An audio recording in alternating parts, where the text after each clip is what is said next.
Hello, I'm David Chaston with 90 at 9, brought to you by interest.co.nz. This week, get everything you need to know in 90 seconds at 9 o'clock, with news of more evidence the global slowdown is spreading. In the US, there was a bit of a surprise in the data released in their JOLTS report.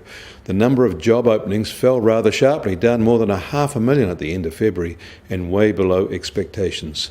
This is the biggest fall since 2015, and the overall level is now at an 11-month low. Wall Street is down 0.7% so far today in late afternoon trade. European bourses were down a similar amount. Yesterday, Asian markets were generally stable. And the IMF says the world economy is at a delicate moment, and they have downgraded their growth forecast for 2019 again. Now they say growth will be 3.3% rather than the earlier 3.5%, with lower forecasts for the US, the EU, Latin America, Canada and Australia.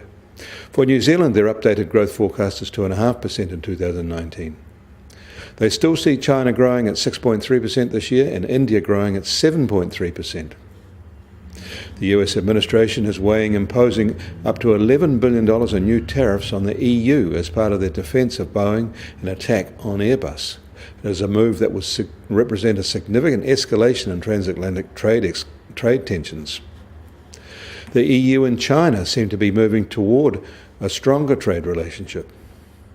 In Australia, ratings agency Moody's is warning of the consequence of a too sudden fall in house prices.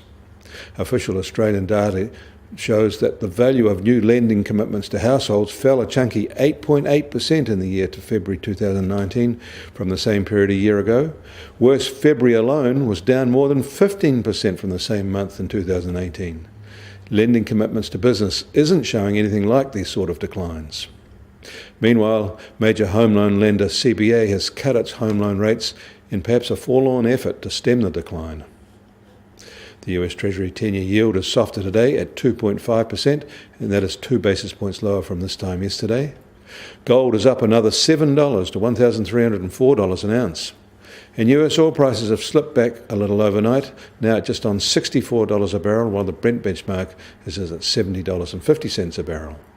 And the Kiwi dollar is virtually unchanged this morning at 67.4 US cents. Similarly, on the cross rates, we're at 94.6 Aussie cents, and against the euro, we're still at 59.9 euro cents. That leaves the TWI at 72. I'm David Chaston. That was 90 at 9, brought to you by interest.co.nz.